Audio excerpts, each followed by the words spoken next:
मैं आपसे सीधे पूछ रही हूं, मनीष सिसोदिया का वो बयान, वो कह रहे हैं कुछ दिन में गिरफ्तार हो जाएंगे। क्यों कह रहे हैं वो ऐसा? वो कह रहे हैं कुछ दिन में गिरफ्तारी हो जाएगी उनकी।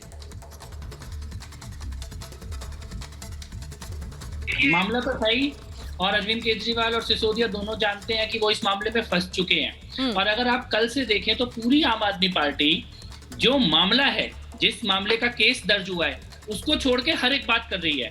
कभी वो न्यूयॉर्क टाइम्स की बात कर रहे हैं, कभी वो अपने स्कूल की बात कर रहे हैं, लेकिन शराब माफिया का जो मामला है इस पर बात करने से बच रहे हैं। और आज सिसोदिया जी की प्रेस कॉन्फ्रेंस को मैं भी देख रहा था, जैसे कोई चोर व्यवहार करता है बातों को घुमाने की, या मैं तो गिरफ्तार होने वाला हूं जी, तो गिरफ्तार तो हो गई अगर आपने अपराध किया है तो।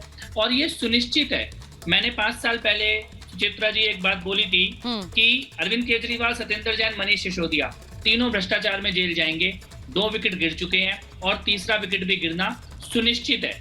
आपको लग रहा है कि ये जो बार बार कह रहे हैं कि शराब पर बात हो रही है, लेकिन ये बार बार शिक्षा नीति की बात कर देते हैं? आपने खुद ये कहा, यानी सवाल कुछ पूछा जा रहा है, जवाब कुछ और दे रहे हैं, शिक्षा मॉडल की बात कर देते हैं।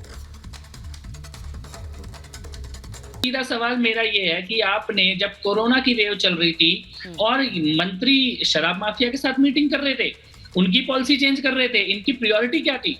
144 करोड़ रुपए शराब माफिया के क्यों माफ किए?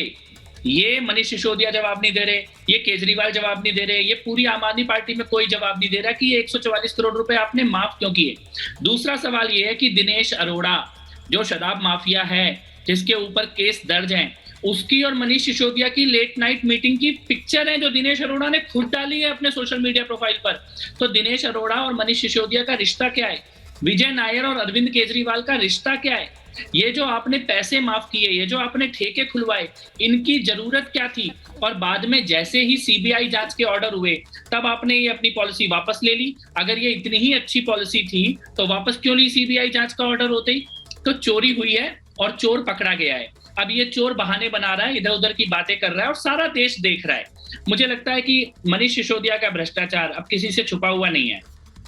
बताइए कपिल जी, वो कह रहे हैं कि टारगेट नंबर 1 केजरीवाल है, सत्येंद्र जैन, फिर मनीष सिसोदिया और अल्टीमेटली केजरीवाल, यानी कि उनके सामने सिर्फ एक विरोधी है केजरीवाल, उन्हें हटाना मकसद है। तीनों को मिलकर चोरी करनी ही नहीं चाहिए थी।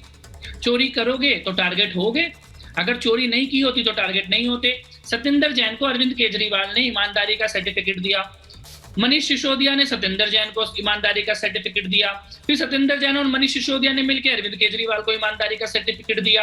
ये चोर आपस में सर्टिफिकेट बांट रहे हैं क्या?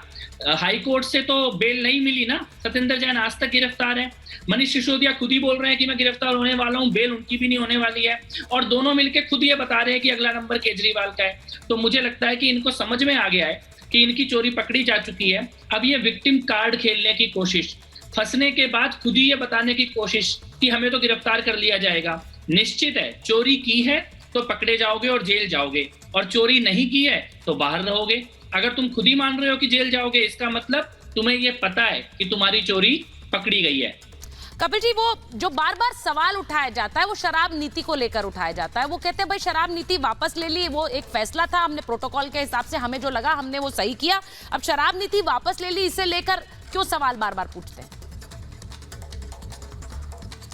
ये केवल अभी वापस नहीं ली, पहली बार जब इन्होंने मनीष सिसोदिया ने 144 करोड़ रुपए माफ किए, तभी इनको पता था कि ये गैर कानूनी है। इसीलिए पहले मनीष सिसोदिया ने ऑर्डर किया, फिर दिल्ली की पूरी कैबिनेट बैठी उसको लीगलाइज करने के लिए। चीफ सेक्रेटरी ने ऑब्जेक्शन किया तो कैबिनेट ने प्रस्ताव वापस भेज दिया, पर मनीष सिसोदिया का ऑर्डर इसमें जारी रखा गया। फिर जब एलजी ने इसकी जांच की बात की, तब आपने दोबारा से ये प्रस्ताव वापस ले लिया। यानी बार बार इनको पता था कि ये गैर कानूनी प्रक्रिया है, गलत प्रक्रिया है, ये घोटाला है, लेकिन इसको बार बार पुश करने की कोशिश की जा रही थी। इसी बीच में पैसों का लेन देन, अगर आपने वो एफआईआर पढ़ी है तो उसमें साफ स्पष्ट है कि विजय नायर करोड़ों रुपए लेकर दिनेश अरोड़ा के पास जा रहा है, दिनेश अरोड़ा को पैसों का लेन देन हो रहा है, उनके खातों में ट्रांजैक्शन दिखाई दे रहा है करोड़ों रुपए का। ये दिनेश अरोड़ा के साथ मनीष सिसोदिया की मीटिंग की फोटो दिनेश अरोड़ा ने खुद डाली हुई है। विजय नायर की आम आदमी पार्टी में भूमिका अरविंद केजरीवाल ने खुद बताई हुई है। तो जितने लोग इसमें अभियुक्त हैं, जो शराब माफिया है, जो पैसों का लेन देन कर रहे हैं, उनके साथ इनकी फोटो दिखाई दे रही है, इनकी मीटिंग के रिकॉर्ड दिखाई दे रहे हैं। तो इसमें छिपा क्या है? और यही वो मुद्दे हैं जिनके ऊपर आम आदमी पार्टी बात करने से बच रही है। इनको छोड़कर बाकी दुनिया की सारी बातें कर रही है।